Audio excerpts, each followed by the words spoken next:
আরো মহব্বত করছে আমাদেরকে। জি, ইনারাই হচ্ছে বাবাজি জীবনী প্রথম স্টার্ট করেছেন। তাই বাবাজি মুসলমান, যাই হোক, আল্লাহ পাক আল্লাহ তাআলা জানো তিনাদেরকে জানো আরো যেন ইসলাম প্রচার করার আরো জানো ক্ষমতা বাড়িয়ে যায়, আরো যেন শক্তি বাড়িয়ে দেয়। জোরে বলুন আসো বাবা, একবার দূর পড়ুন আল্লাহুম্মা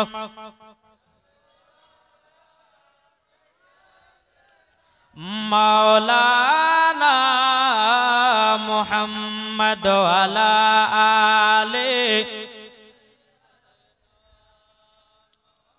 মাওলানা মুহাম্মদ সাল্লাল্লাহু তাআলা আলাইহি ওয়াসাল্লাম।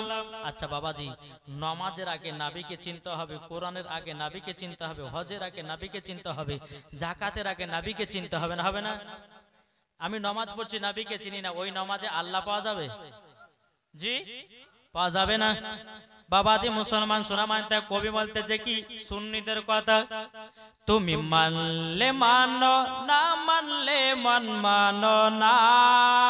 জোরে বলেন এই সুবহানাল্লাহতে কাজ হবে না রে তাকবীর হচ্ছে না। এই সামনেকার কয়েকটা মানুষ বলছে কিন্তু পেশকার গেলে বলছে যতক্ষণ খিচড়ি না খাবো ততক্ষণ পাওয়ার বাড়বে না, ঠিক না? এ বাবাজি একটু আগে আসতে পারবেন না? একটু আগে আসেন না, একবার জান ভরা প্রাণ ভরা আপনাদেরকে ওয়াজ শোনাবো। তারপর আমার পরে পরে প্রধান অতিথি আসবেন, তিনিও আপনাদেরকে জান ভরে ওয়াজ শুনিয়ে যাবে।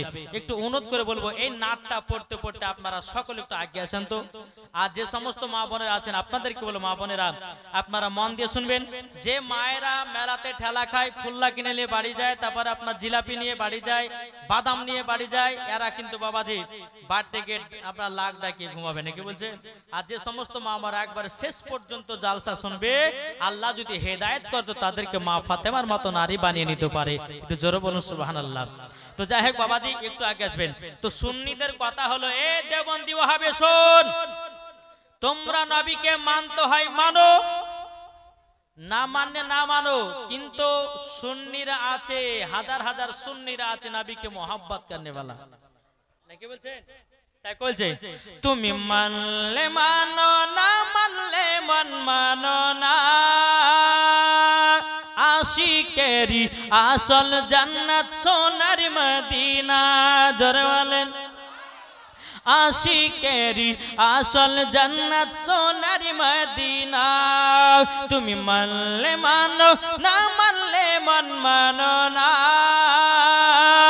আশিকেরি আসল জান্নাত সোনার মদিনা। আশিকেরি আসল জান্নাত সোনার মদিনা। আশিকি হৃদয় যত ইশকেরি জ্বালা দূর করিতে পারে ওই মদিনাওয়ালা। জোরে বলেন আশিক হৃদয়ে যত ইশকেরি জ্বালা দূর করিতে পারে ওই মদিনাওয়ালা। তাই মদিনা মদিনা করে, তাই মদিনা মদিনা করে হয়ে যাও ফানা, আশিকেরি আসল জান্নাত সোনার মদিনা। একটু জোরে বলেন তাহলে আশিকের জান্নাত কোথায়? সোনার মদিনায়। এই নবীকে মোহাব্বত করলে পরে জান্নাতি না জাহান্নামী গো? আজকে এই জলসাটা করা হচ্ছে মুহররম মাসের 40 উপলক্ষে পালন, কি বলছেন? তো বাবাজি মুসলমান আসুন, তবে আমাকে ওয়াজ করা দরকার আছে কারবালা হিসাবে নিয়ে, কিন্তু আমি আপনাদের সম্মুখে কিছু প্রথম আমি কিছু নতুন কিছু কথা আপনাদেরকে বলতে চাই, শুনতে রাজি আছেন? তারপরে লাস্টে বেলা হয়তো আধা ঘন্টা কারবালার ঘটনা বলে ইনশাআল্লাহ আমি ইসে থেকে নেমে যাব। বাবাজি মুসলমান, তো যাই হোক, তো আমি পবিত্র কোরআন থেকে পড়েছি ইজাজুল জিলাতিল আরদু জিলজালাহা ওয়া আখরাজাতিল আরদু আসকালাহা। কাল কিয়ামতের ময়দানে জমিন থরথর করে কাঁপবে, আসমান থরথর করে কাঁপবে, প্রত্যেকটা বাবাজি মানুষ আপনার কিনা থরে থরে থরে থরে আপনার কাঁপতে থাকবে। তো বাবাজি মুসলমান, ওই কিয়ামতের ময়দানে কি ঘটবে, আমার আল্লাহ পাক আল্লাহ তাআলা মুমিনের কি হবে আর বেঈমানের কি হবে, এগুলা আমরা জানতে চাই কি চাই না? কি গো জানতে চাই।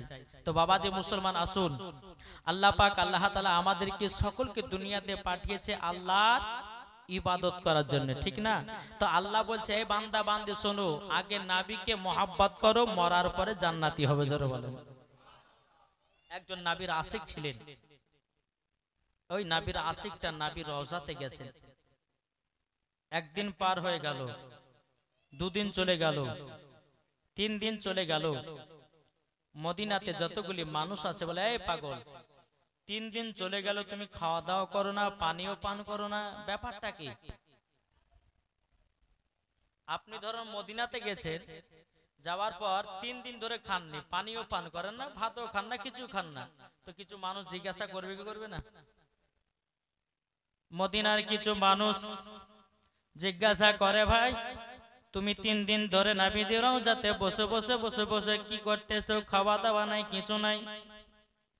ওই নবীর আশিকটা বলতেছে বলে ভাইরা আমি বড় মনে আশা নিয়ে নবীজির রওজাতে এসেছি। জোরে বলেন।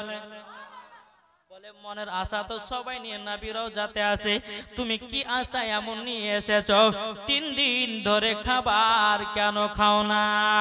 বেরাদুল ইসলাম মদ সাবানি কেরাও, এ সোনা মানি কেরাও, ওই নবীর আশিকটা বলতেছে বলো গো মদিনা বাসীরা তোমরা শুনে রেখে দাও, শুনে রেখে দাও, আমার দয়াল নবীজি আমাকে যতক্ষণ না খাওয়াবে আমি নবীজির আশিক খাইতে পারবো না।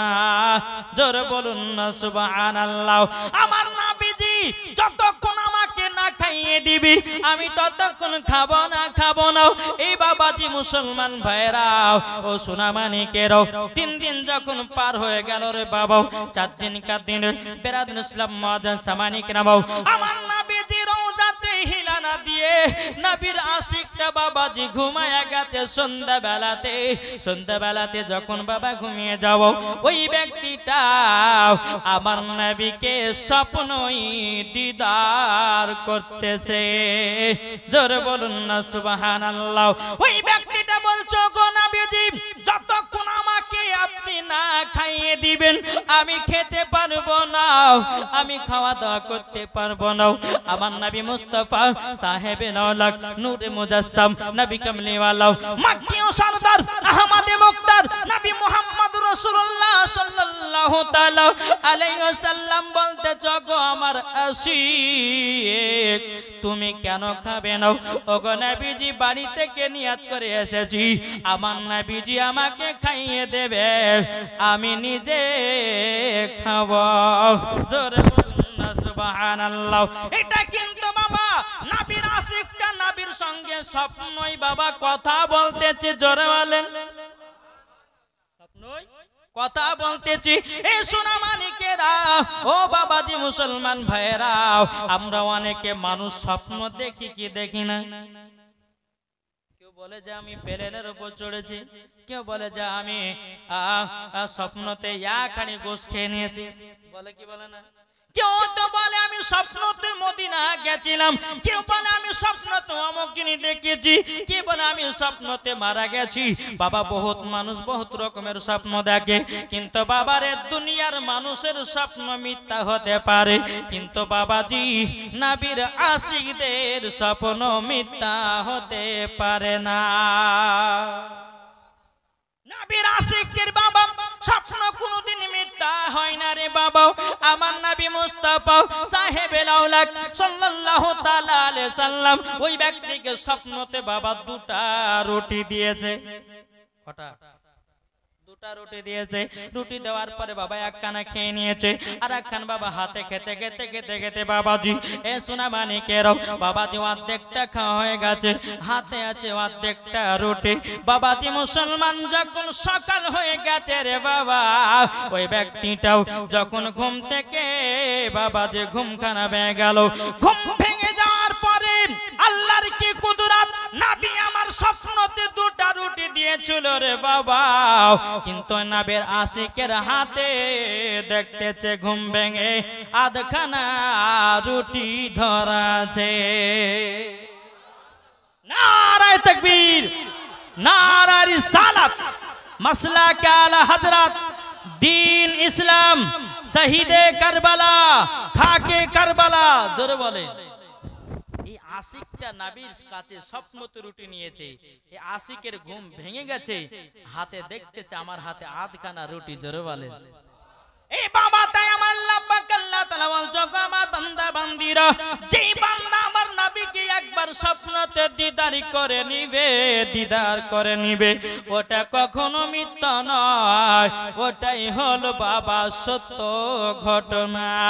যারা নবীকে একবার স্বপ্নতে বাবা দিদার করে নিবে, বাবা যে তার জন্য জান্নাত ওয়াজিব হয়ে যাবে, ঠিক না? তাহলে বাবাজি এইরকম নবীর আশিক হন। বাবাজি সোনা মানিক আরেক আশিকের কথা আপনাদেরকে বলি।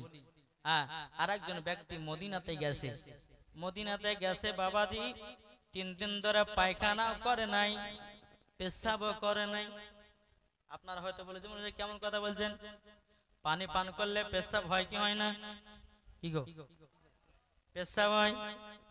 খাবার খেলে পরে পায়খানা হয়। ওই ব্যক্তিটা বাবাজি নবীর রওজাতে গেছে, বাবা পায়ে জুতো নাই, জোরে বলেন। একজন মদিনাবাসী জিজ্ঞাসা করলে ভাই, ও ভাই তবে শুনে নাও, পায়ে জুতো পরে যাও, নাইলে পরে তোমার পায়ে ফোঁসা পড়ে যেতে পারে। এখানকার রোদের এত তাপমাত্রা, তোমার পায়ে ফোঁসা গুলো পড়ে গেলে পরে তুমি আর হাঁটতে পারবে না, পারবে না।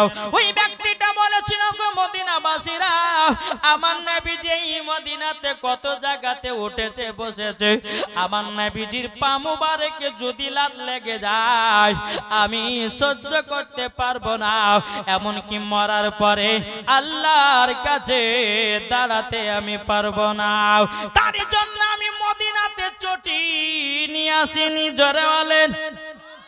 এ বাবাজি মুসলমান ভাইরাও, ওই ব্যক্তিটা নবীজি দরবারে বাবা 1 দিন 3 দিন পরে বাবাজি পেশাব পায়খানার প্রয়োজন হতো। বেরাদুল ইসলাম মুআজ্জিন সামানি কিরাম কিতাবের মধ্যে পাওয়া যায় কমসে কম বাবা 3 থেকে 4, এবং কোন কিতাবের মধ্যে লিখতেছে বাবা 25 কিলোমিটার পথকে অতিক্রম করে ওই ব্যক্তিটা পেশাব পায়খানা করে আসতো। এটাই হচ্ছে নবীর আশিকের পরিচয়।